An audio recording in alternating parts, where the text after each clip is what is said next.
I think it's entirely feasible to achieve elimination. Sri Lanka has already eliminated despite having a 30-year civil war. I think the lesson we learn from history is that if we don't have sustained effort and sustained financing, we see a resurgence of malaria, and there's been very good academic work recently which has shown resurgence in every case around the world where we've taken our foot off the gas. Sri Lanka is an enormous success and an excellent example for the region, eliminating during a civil war, despite a horrific resurgence in the 60s and also in the 80s that claimed many, many lives. So it is a commitment on paper, but it's a commitment by heads of state. It's a commitment not only to commit to elimination by 2030, but to ask the co-chairs of the Asia-Pacific Malaria Alliance to come back to the East Asia Summit in 2015 with a clear plan around how to achieve it. The Appelmer Secretariat, based within ADB, has been tasked with developing that plan together with partners in the region. And so we will put together a full costed plan for the two Prime Ministers to take to the other 18 leaders of the East Asia Summit to give them clear guidance and a clear steer for them to make a commitment that is not only in words, but is also has some figures around it, some clear milestones around it. And I think given that context and that level of leadership, it is entirely possible to eliminate malaria within the next 15 years, which is hugely exciting. Malaria is a disease of poverty and increasingly a disease of the poor. And we've seen internationally, and particularly with the Ebola outbreak, that where you have large pockets of poverty, high population density, you see serious challenges to health security. And in this region, malaria is often a disease of neglected populations, border populations, people living on the margins of society, people working in illegal logging or within the palm industry, often industries that are relatively poorly regulated, and people living in very difficult conditions. They're also populations that are neglected by health services. And so an investment in malaria and an investment in malaria focusing on these high-risk, high-burden populations is actually also an investment in health systems and an investment in health security. So achieving elimination by 2015 will have a huge range of benefits beyond just an elimination of a killer disease. It's also an investment in better surveillance systems, better quality medicines, and preventative healthcare in general. Cost effectiveness is absolutely critical, and malaria has been an enormous success story globally. Since 2000, we've almost halved the global malaria burden, and that's largely been due to the introduction of some very cost-effective technologies, long-lasting insecticide nets, rapid diagnostic tests, where before we would rely on relatively expensive microscopy and blood smears. We can now do a very rapid test that will tell you what type of malaria you have, whether you have malaria, and immediately at that same point of contact provide high quality drugs to overcome that infection. Now the challenge we have is that those drugs are becoming ineffective.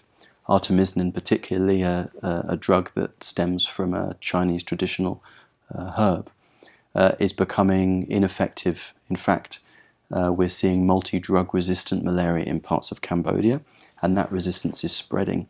So whilst we do have some highly cost-effective interventions for malaria, the efficacy of those interventions is declining, and we're seeing resistance to pesticides, and we're seeing resistance to artemisinin, the most important medicine in our armoury.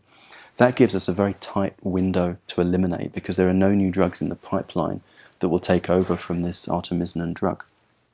So we now have an opportunity over the next 15 years to make use of the drug while it's still effective, put huge pressure on the parasite, particularly in the Greater Mekong sub-region where resistance is emerging.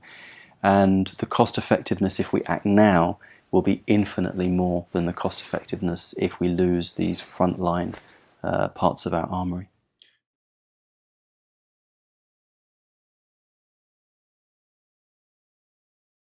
At ADB, we have a good understanding of the regional infrastructure and cooperation that's required to achieve growth. roads, telecommunications, and I would contend public health is a key part of that regional infrastructure that underpins human development and economic growth.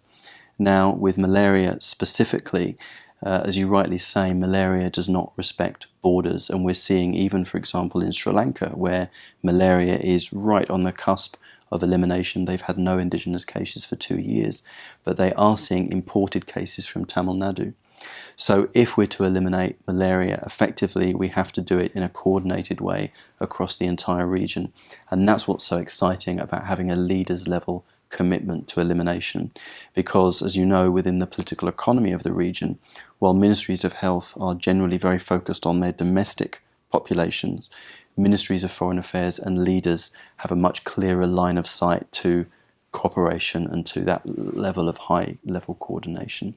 So a regional agreement followed up with a regional roadmap to be developed by the Secretariat based here in ADB will help coordinate and ensure that response adheres to the specific milestones that are required to coordinate elimination to achieve it by 2030.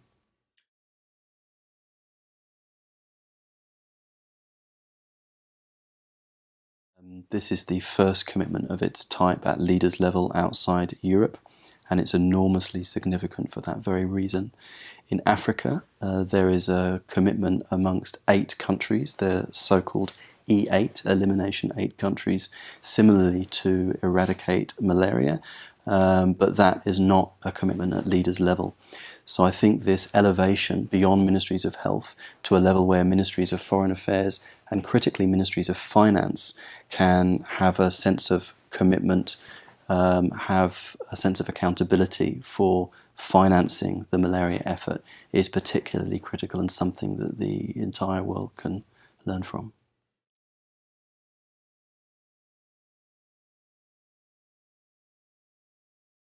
Well, the commitment is historic, and I think what's particularly exciting is that this is a real victory for health diplomacy.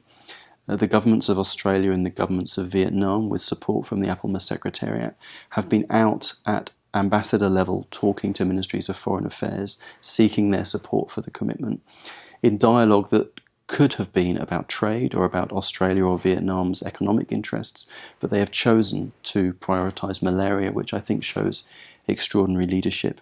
From here, the East Asia Summit has requested that those co-chairs come back to the East Asia Summit next year, presenting a clear plan, which the Secretariat will be developing. Now, we're also developing a scorecard, and that scorecard will track progress against elimination from 2015 to 2030 and hold member states accountable and allow some cross-comparison of progress towards the goal over time, over the next 15 years. And I think that maximises the chances of success and also the chances that the effort will be appropriately financed and that the externalities, the benefits for national health systems are also maximised.